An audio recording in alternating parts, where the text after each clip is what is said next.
مانے حضرت علی، کائنات میں کوئی کسی کا اتنی شدت سے انتظار نہیں کرتا جتنا اللہ اپنے بندوں کی توبہ کا انتظار کرتا ہے۔ حضرت علی نے فرمایا، زیادہ سوچنے سے بہتر ہے کہ استغفار کیا جائے۔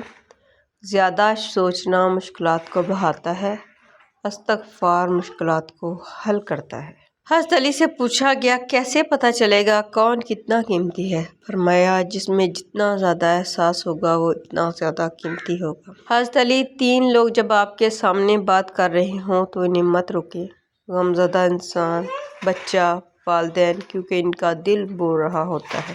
حضرت علی نے فرمایا، زندگی کے ہر موڑ پہ صلح کرنا سیکھو، کیونکہ جھکتا وہی ہے جس میں جان ہوتی ہے، اکڑنا تو مردے۔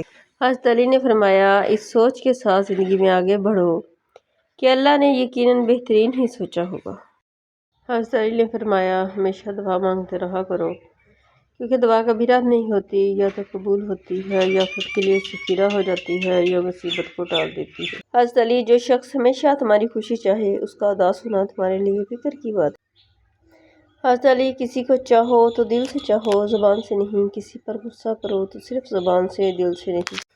حضرت علی، جب لوگ غصے میں ہو تو ان کی بات غور سے سنا کرو، کیونکہ اصل حقیقت تب سامنے آتی ہے۔ حضرت علی، رشتوں کی خوبصورتی ایک دوسرے کی بات کو برداشت کرنے میں ہے۔ اگر بے عیب انسان تلاش کرو گے تو اکیلے رہ جاؤ گے۔ جب آپ کسی کے راستے میں روشنی کرتے ہیں تو آپ کا اپنا راستہ بھی روشن ہو جاتا ہے۔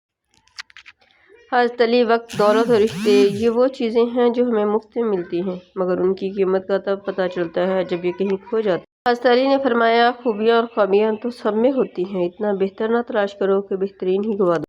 حضرت علی فرماتے ہیں، کبھی اپنی زبان سے کسی کے عیب بیان نہ کرو، کیونکہ عیب تم میں بھی ہے اور زبان لوگوں کی بھی ہے۔ درخت اپنا پھل خود نہیں کھاتے، دریا اپنا پانی خود نہیں پیتے۔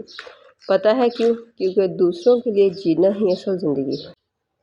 چھوٹے لوگ چھوٹی چھوٹی باتوں کو بڑا بنا کر پیش کرتے ہیں، اور بڑے لوگ بڑی بڑی باتوں کو چھوٹا سمجھ کر نظر انداز کر دیتے ہیں۔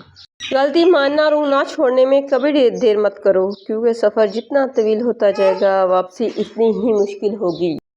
نکاح کی طاقت، نکاح آنے والی 4 آفتوں کو روک دیتا ہے: بے روزگاری کو، فاقہ کشی کو، بے حیائی کو اور زنا کو۔ اگر نیتوں کا اثر چہروں پر نظر آنے لگتا تو معاشرے کا ہر فرد نقاب کرنے پر مجبور ہو جاتا۔